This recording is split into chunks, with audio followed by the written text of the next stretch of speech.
Ladies and gentlemen, before I say anything else, let me ask you something. How many of you have ever wanted to say something? A thought, a feeling, an idea, but stopped yourself because you were afraid the words wouldn't come out right?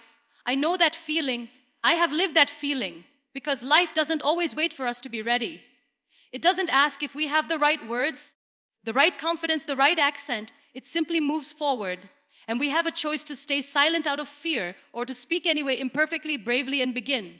Ladies and gentlemen, let me tell you something that took me years to understand about myself, and I believe it applies to every single person sitting here today. We are not afraid of language. We are afraid of judgment. We are afraid of the moment someone raises an eyebrow when we mispronounce a word, or smirks when our grammar slips, or corrects us in front of others as if we have committed a crime. That fear did not come from English. It came from the world telling us again and again that mistakes are shameful, that imperfection is something to hide, that we must be flawless before we are allowed to speak at all. But think about this for a moment. A child learning to walk does not wait until they can run. A child falls again and again, in front of everyone, parents, siblings, strangers on the street, and nobody laughs at that child for falling. We call it beautiful. We call it growth. We celebrate every wobble, every stumble, because we understand instinctively that this is how walking is learned. So why, when it comes to speaking a language, do we suddenly demand perfection from ourselves before we even take the first step? I have lived a life where people looked at me and saw only what was broken. They saw a wheelchair before they saw a woman. They saw limitation before they saw possibility. And if I had waited for the world's permission, if I had waited to become acceptable by someone else's standard before I dared to live boldly, speak boldly, paint boldly, I would still be waiting today. Silence would have been so much easier. Silence never invites criticism, but silence also never builds anything. Silence never changes a life. This is exactly what happens when we refuse to speak English because we think it must be perfect. We convince ourselves that broken sentences are worse than no sentences at all. We tell ourselves, I'll speak once I'm fluent, not realizing that fluency is not the gate you walk through before you begin. Fluency is the road you build by beginning. Every sentence you speak with hesitation, every word you mispronounce and correct yourself on, every awkward pause where you search for the right term, that is not failure. That is construction. That is the sound of a new skill being built, brick by brick, inside your mind. I want you to imagine two people. One of them knows every grammar rule perfectly, but never opens their mouth, terrified of making an error. The other one knows far less, but speaks anyway. Stumbles, laughs at their own mistakes, gets corrected, and tries again the very next sentence. Tell me honestly, which one of them will be fluent in a year? It will never be the one guarding their silence like treasure. It will always be the one who was brave enough to sound foolish for a while, because they understood something the first person never did. Dignity is not lost in mistakes. Dignity is lost in never trying. I have sat in rooms, as a woman in a wheelchair, as an artist, as an activist, where I knew people were watching, waiting to see if I would fail. And I made peace a long time ago with the fact that I might say the wrong thing. I might stumble over my words in front of thousands of people. But I decided that the risk of being imperfect was so much smaller than the cost of being invisible. And that is exactly the choice standing in front of every one of you right now. Every single day you postpone speaking English because it doesn't yet sound the way you want it to. Your broken English spoken with courage will always carry more power than perfect English trapped behind fear. Because the world does not remember the people who waited to be flawless. The world remembers the people who opened their mouths and let their voice, imperfect, real human, be heard anyway. Ladies and gentlemen, let's talk about something we all secretly know but rarely admit. We are obsessed with perfection.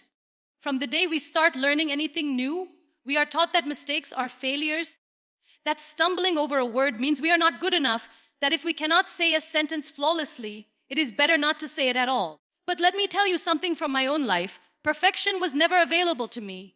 I did not get to choose the perfect version of my body, my mobility, my circumstances. I had to learn to move forward with what I had exactly as it was, broken parts and all. And that is exactly what learning a language demands from you too. When you sit down to practice these 99 sentences, you will stumble. Your tongue will trip over words that feel unfamiliar. Your grammar will not always be correct. Your accent will not sound like the movies. And in that moment, a voice inside you will whisper, "Don't speak. Wait until you're better." That voice is not protecting you. It is imprisoning you. Because the truth is, you do not become fluent and then start speaking. You start speaking, and that is how you become fluent. Fluency is not the gate you must pass through before you're allowed to talk. Speaking imperfectly again and again is the gate. This is why the structure of 30 days and 9 I sentences matters so deeply. It is not designed to make you a perfect English speaker overnight. No such magic exists, not in language, not in life. What this journey is designed to do is something far more powerful, to rewire your relationship with failure. Every single day you will say a sentence. Some days it will feel smooth. Other days it will feel clumsy, awkward, even embarrassing. But you will say it anyway, and by doing that day after day, you are not just memorizing English. You are training your spirit to survive discomfort. You are teaching yourself that discomfort is not danger. It is simply the price of growth. Think about how children learn to speak their very first language. Nobody hands a 2-year-old grammar book. Nobody corrects every broken sentence before allowing them to try again. They speak wrong. They get gently corrected, and they speak again, 100 times, 1,000 times, until one day, without even noticing the transition, they are fluent. That child never once thought, I must be perfect before I try. That child simply kept going. That is the energy I want you to carry into these 30 days. Not the energy of a student trying to pass an exam, but the energy of a child discovering a new way to express their soul. I want you to understand something clearly. Consistency is not glamorous. Nobody claps for you on day 14 when you practice sentence number 47 in front of a mirror, half confident, half unsure. Nobody sees you whispering sentences to yourself while doing the dishes or repeating a phrase in your head while waiting for a bus. There is no applause for quiet daily effort. But I promise you that invisible effort is exactly where transformation is built. Real change in life, whether it is learning a new skill, healing from a wound, or rebuilding confidence, never happens in one dramatic moment. It happens in the small, repeated, unglamorous decision to show up again tomorrow, even when today felt like a failure. So when you find yourself on day 9 or day 19, frustrated because a sentence still doesn't roll off your tongue the way you hoped, I want you to remember, you are not behind. You are exactly where growth happens. The version of you on day 30, speaking with newfound confidence, is not going to appear out of nowhere. She or he is being built right now in this very sentence, in this very attempt, in this very moment of feeling not quite ready and choosing to try anyway. When I was lying in that hospital bed paralyzed, people around me had already decided what my life would look like. They had already written my story for me, a story of limitation, of silence, of sitting quietly in a corner and accepting whatever was left. But I refused that story. Because your identity is not something anyone else gets to define.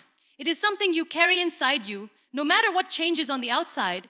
And this is exactly what I want you to understand about English. English is not who you are. It is not your worth, your intelligence, or your value as a human being. It is a tool, nothing more, nothing less. A tool you pick up to carry your thoughts a little further, to reach a few more people, to open a few more doors. But the moment you start believing that your fluency defines your worth, you have already lost the game before you even began playing it. I have met so many people, brilliant people, people with fire in their hearts and revolutionary ideas in their minds, who stay silent in meetings, who stay silent in interviews, who stay silent in front of opportunities. Not because they have nothing to say, but because they are so afraid their English will not be good enough. And I want to ask you, good enough for who? Good enough by whose standard? You were not born speaking English. Neither was I. Neither was anyone standing on any stage, in any boardroom, in any country where English is not the mother tongue. It was learned sentence by sentence, mistake by mistake, exactly the way you are going to learn it. Do not let a language become a mirror that shows you a smaller version of yourself than who you actually are. When you speak, even if the grammar is not perfect, even if the accent is not polished, even if you pause searching for a word, you are still you. Your ideas are still valid. Your intelligence is still intact. Your dreams do not shrink because a sentence came out imperfectly. I always say, my wheelchair is a part of my life, but it is not my identity. I am not the woman in the wheelchair. I am an artist, an activist, a mother, a voice for the voiceless. In the same way, you are not the person who doesn't speak fluent English.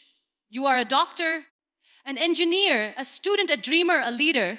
And English is simply going to become another instrument in your hands, one you are going to learn to play with practice, not one you were born mastering. So over these 30 days, I don't want you thinking of this journey as fixing something broken in you. There is nothing broken in you. I want you to think of it as adding a new color to a painting that was already beautiful, already whole, already complete. You are not becoming someone new. You are simply giving the person you already are a new way to be understood by the world.